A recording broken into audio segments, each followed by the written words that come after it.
자, 반갑습니다. 이제 5차 시에 들어가겠습니다. 페르시아 제국이고 교과서 34쪽부터 35쪽입니다.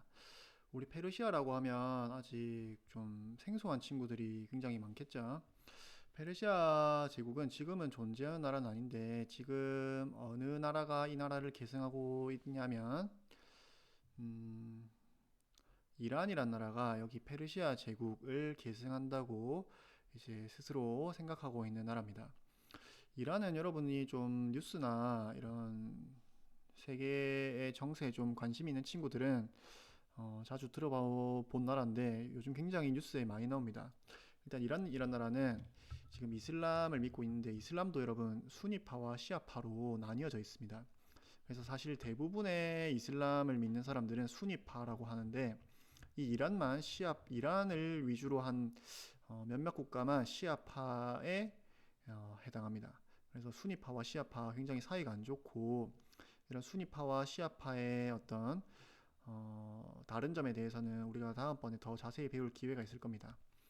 자, 그리고 이란이란 나라가 또 왜 뉴스에 많이 나오냐면 최근에 이제 이 이란에서 히잡을 쓰지 않는 여성을 좀 이제 제재를 많이 가하고 있습니다. 그래서 이런 어떤 이란 정부의 어떤 강제적인 어떤 히잡을 강요하는 이런 거에 저항하는 시위가 많이 일어났고 이게 반정부 시위로 이어지면서 이 진압과 이런 과정에서 굉장히 뉴스에 많이 나오고 있는 최근에는 이제 이 이란에 있는 여학교에 독가스 테러가 이어지면서 굉장히 안 좋은 뉴스들이 많이 나오고 있는 나라가 이란이고요. 사실 이 페르시아 제국 때만 해도 굉장히 지금도 사실 굉장히 큰 나라입니다. 굉장히 큰 나라고 국력도 어느 정도 강력한 나라 중에 하나인데 어, 조금 안 좋은 뉴스로 요즘 많이 나오고 있는 나라가 바로 이란입니다. 자, 그래서 이 이란의 과거에 대해서 우리가 한번 좀 알아보겠습니다. 자, 우리 여기가 이제 메소포타미아 문명의 뒤를 잇는 지역입니다. 그래서 이 메소포타미아 문명의 뒤를 이어서 이제 아시리아라는 나라 이름입니다. 이 나라가 이제 이 서아시아 지역을 통일하게 되었고 이 아시리아는 이제 철기를 사용합니다. 우리 언제 저번 시간에 철기 잠깐 나왔었냐면 아리아인들이 이제 인도 문명을 정복할 때 철기를 사용했었다라는 잠깐 나왔었습니다. 그래서 이 철기라는 것은 우리가 이 철기 이전에는 청동기라고 하죠. 청동기는 사실 굉장히 구하기 힘들고 귀한 금속입니다. 그래서 사실 일상생활 용도로는 잘 못 쓰고 이제 종교적인 용도 아니면 지배자만 쓸 수 있는 것이 바로 이 청동기입니다. 그래서 사실 청동기 시대는 사실 일반적인 대부분의 사람들은 다 여전히 돌을 쓰는 시대입니다. 근데 이제 철은 여러분 쉽게 구할 수 있습니다. 청동기에 비해서 철은 쉽게 구할 수 있는데 왜 철기가 더 뒤에 만들어지냐면 철을 이제 재련하기 위해서는 청동기보다는 더 높은 온도가 필요합니다. 그래서 이제 철기가 흔한 금속인데도 불구하고 더 이후에 이제 등장하게 되는 도구이고 이 철기는 굉장히 흔하기 때문에 이제 농사용으로도 일반 사람들도 많이 씁니다. 농사용으로도 많이 쓰고 무기용으로도 많이 사용되는 그래서 이 청동기를 사용하는 지역에 쳐들어가게 되면 사실 대부분의 청동기를 쓰는 사람들은 청동기는 아주 소수만 쓸 수 있다고 했죠. 그래서 이 철기를 사용하게 되면 그만큼 강력한 군사력을 가질 수 있습니다. 그래서 이 아시리아라는 민족이 이 철기를 사용해서 서아시아 지역을 통일하게 되었고 굉장히 가혹한 통치를 했기 때문에 많은 저항이 일어나면서 이제 멸망하게 되었다라고 합니다. 그래서 아시리아가 멸망하고 나서 이 지역에 들어선 나라가 아케메네스 왕조 페르시아라는 나라입니다. 이 아케메네스 왕조 페르시아는 이제 영역은 이런 어떤 거대한 영역을 사실 이 시기만 해도 이렇게 거대한 영역을 다스리기가 굉장히 쉽지 않습니다. 왜냐하면 교통과 통신이 발달하지 않았기 때문에 효율적으로 넓은 영토를 통치할 방법이 사실 잘 없는 거죠. 자, 그래서 이 아케메네스 왕조 페르시아는 어떤 식으로 이제 이 분열된 서아시아 지역을 이제 관리했냐면 이 왕의 길이라고 불리는 엄청 도로를 일단 잘 정비를 합니다. 그래서 왕의 명령이 잘 전달될 수 있도록 그 다음에 왕의 눈이라고 하는 이 관리들을 지역에 파견해서 이 사람들이 왕의 명령을 전달하게 되는 그래서 이런 중앙 집권적인 통치를 이제 하게 되는 곳입니다. 그래서 아까 아시리아가 굉장히 가혹한 통치로 많은 저항을 불러일으켰다고 했죠. 그래서 이 아케메네스 왕조 페르시아는 그와 반대로 이제 관용적인 정책을 통해서 이제 어느 정도 세금을 납부하면 더 이상 그 민족에게 간섭하지 않는 그래서 아케메네스 왕조 페르시아에게 이제 저항을 할 필요가 없는 이제 그런 정책을 펼침으로써 이제 아케메네스 왕조 페르시아는 이 넓은 영역을 잘 통치할 수 있었고 여기 이제 이런 어떤 길 여기 점점점점 되어 있는 길 보이죠? 이게 바로 왕의 길입니다. 왕의 길. 그래서 여기 기억에는 이제 왕의 길이라고 하는 길을 잘 닦아서 다스리게 되었다라는 거. 자, 이제 그 뒤를 이어서 이제 아케메네스 왕조 페르시아가 이제 그리스와 전쟁을 하게 됩니다. 이걸 페르시아 전쟁이라고 부릅니다. 그래서 원래 이 지금의 터키 지역에 이 터키 서부 지역에 여기에 그리스 식민지들이 있었는데 이제 이 그리스 식민지들이 이제 반란을 일으키게 되면서 이 반란을 이제 아케메네스 왕조 페르시아가 진압을 하러 이제 그리스로 떠나게 되는 전쟁이 페르시아 전쟁이고 3차에 걸쳐서 일어나게 됩니다. 자, 그래서 1차 전쟁은 거의 뭐 태풍으로 여러분이 자세히 알 필요는 없습니다. 그냥 3번에 걸쳐서 일어나게 되었고 이 2차 페르시아 전쟁 때 이제 여러분이 아마 올림픽의 종목으로 들어봤던 마라톤 전투라고 하는 전투가 이때 벌어집니다. 그래서 여러분이 이 마라톤이라는 종목이 42.195km를 뛰어가는 이제 종목으로 알고 있죠.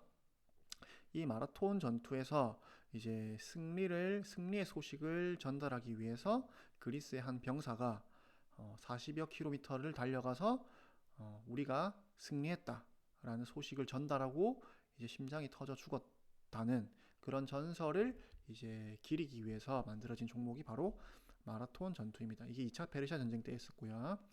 그 다음에 3차 페르시아 전쟁 때 바로 여러분이 아마 영화 속에서 들어봤을 텐데 이 테르모필레 전투 바로 이 스파르타의 왕이 이제 300명의 스파르타 전사를 데리고 아주 좁은 협곡에서 페르시아 어마어마한 숫자의 페르시아 군대를 이제 맞서 싸웠던 그 테르모필레 전투를 영화화한 게 바로 이 300입니다. 여러분 봤는지 아마 모르겠다. 자, 그래서 이런 어떤 3차에 걸친 페르시아 전쟁이 결국 실패로 돌아갑니다. 그래서 어마어마한 군대를 일으켰기 때문에 이렇게 전쟁이 실패로 돌아가게 되면 사실 국력이 굉장히 약화되겠죠. 그래서 이 아키멘스 왕조 페르시아가 약화되면서 이후에 멸망하게 되는 이제 그런 시작이 되는 게 이 페르시아 전쟁이고 유럽인들이 이 전쟁에 굉장히 어떤 큰 의미를 많이 부여합니다. 이 전쟁을 어떻게 바라보냐면 거의 뭐 아시아 대 유럽이라는 어떤 거대한 세계의 충돌 그리고 이 아까 아케메네스 왕조 페르시아는 굉장히 중앙 집권적인 국가라고 했죠. 왕이 모든 권력을 쥐고 있는 그런 시스템입니다. 근데 그리스는 당시에 이 아테네라는 곳을 중심으로 굉장히 민주적인 지금과 비슷한 어떤 투표를 통해서 정치를 결정하는 그런 민주적인 어떤 시스템을 가지고 있었습니다. 그래서 이 전쟁을 또 어떻게 보냐면 왕이 이끄는 어떤 중앙 집권적 독재 국가와 어떤 민주주의 국가의 대결. 그래서 이걸 그리스가 지켜냄으로써 우리 유럽이 승리할 수 있었고 민주주의가 승리할 수 있는 좀 선생님 생각에는 약간 과한 의미를 부여하는 그런 경향이 있는데 어쨌든 이런 중요성을 가지고 있는 많은 영화와 어떤 지금까지도 많은 큰 영향을 미치고 있는 전쟁이 바로 이 페르시아 전쟁입니다. 여러분 선생님이 말하는 걸 다 기억할 필요는 없지만 선생님이 여기 적어둔 거 정도는 여러분이 기억하면 좋겠습니다. 자, 그리고 이제 아케메네스 왕조가 이제 멸망하게 됩니다. 멸망하고 나서 이제 파르티아라는 나라가 등장하게 되는데 파르티아라는 나라 자, 역시 아까 아케메네스 왕조 페르시아랑 비슷한 위치에 존재하죠. 자, 이 중개무역이라는 것을 통해서 이 파르티아라는 곳이 굉장히 큰 무역적 이득을 얻게 되는데 이 로마와 이 당시 중국의 한 나라를 연결하는 상인들이 왔다 갔다 하는 그 중간에 위치한 게 이 파르티아라는 나라입니다. 그래서 이 파르티아는 이런 상인들이 오고 가는 길목 속에서 상품을 주고받으면서 굉장히 큰 이득을 많이 누리게 됩니다. 그래서 이런 동양과 서양의 교류가 굉장히 일찍부터 사실 존재했었고, 그 증거가 우리나라에도 남아 있는데, 이게 신라에서, 여러분 경주에서 발견된 유리병입니다. 그 다음에 오른쪽 거는 사산왕조 페르시아의 유리병이고, 그래서 보면 굉장히 유사하죠. 그래서 중국에서 이런 유리병을 받아서 중국 사람들이 다시 이걸 신라에 전달해 줬겠죠. 그래서 이런 걸 통해서 우리가 이 옛날에도 서로 이렇게 활발한 동서 교류가 있었다라는 사실을 우리가 알 수 있습니다. 자, 그리고 이렇게 번영을 누리다가 다시 이 지역에서 사산왕조 페르시아라는 이제 국가가 일어나면서 파르티아는 멸망하게 됩니다. 그래서 비슷한 영역입니다. 역시 비슷한 영역으로 역시 중개무역을 이제 통해서 많은 이득을 누리게 되었고, 특히 사산왕조 페르시아는 이 조로아스터교라는 불을 숭배하는 이 종교를 국교로 삼습니다. 그래서 이 조로아스터교는 사실 그 이 지방에서 생겨나는 많은 종교들에게 큰 영향을 미칩니다. 이 지역에서 생겨난 종교가 뭐 크리스트교도 있고 이슬람교도 있고, 그래서 많은 그 교리에 영향을 주게 되는 종교가 바로 이 조로아스터교고, 자, 여러분이 이제 영상을 다 봤으면 선생님이 하나의 어떤 다음 시간에 수업 시간에 이제 시험을 친다고 했죠. 그 시험을 준비하기 위해서 선생님이 한 가지 팁을 좀 주겠습니다. 선생님이 여기 joinmyquiz.com이라는 곳에 여러분이 접속을 해서 선생님이 말한 코드 번호, 여기 나와 있는 3057-4999번을 치면, 자, 여기 이런 사이트에 접속하게 됩니다. 퀴즈라는 사이트에 접속하게 됩니다. 그러면 여기에 들어가면 선생님이 이제 미리 문제를 올려뒀습니다. 그래서 이 퀴즈에 이제 선생님이 퀴즈를 통해서 이제 수업 시간 전에 수업 시작하고 나서 시험을 치려고 했는데, 너무 많은 친구들이 퀴즈에 가입이 안 돼 있고 막 구글 아이디를 잘 모르고 이렇기 때문에 이제 여기 퀴즈에 가입을 시키기 위해서 선생님이 미리 이렇게 올려두겠습니다. 그래서 여러분 이걸 치고 들어가서 들어가면 이제 스쿨도 골라야 되고, 자기가 스튜던트임을 선택해야 되고, 그리고 여러 가지 이제 닉네임을 선택해야 될 텐데, 닉네임은 여러분 학번 이름, 자기 예시로 선생님이 여기 띄워놨죠. 이런 학번 이름으로 치고 들어가면 선생님이 4문제 정도 올려뒀습니다. 그래서 이 4문제를 미리 풀어보고 이제 수업 시간에 오면 그와 아주 유사한 문제를 여러분이 만날 수 있습니다. 알겠죠? 그래서 이 퀴즈는 이번 시간에만 이렇게 문제를 공개하는 거고, 이 다음 시간부터는 아마 다 가입이 되어 있을 테니까 수업 시작할 때 이제 퀴즈를 접속해서 여러분이 선생님의 영상을 보고 왔는지를 확인하도록 하겠습니다. 알겠죠? 그러니까 이거 하려면 사실 학교에서 준 구글 아이디와 비번이 있어야 됩니다, 여러분. 알겠죠? 이상입니다.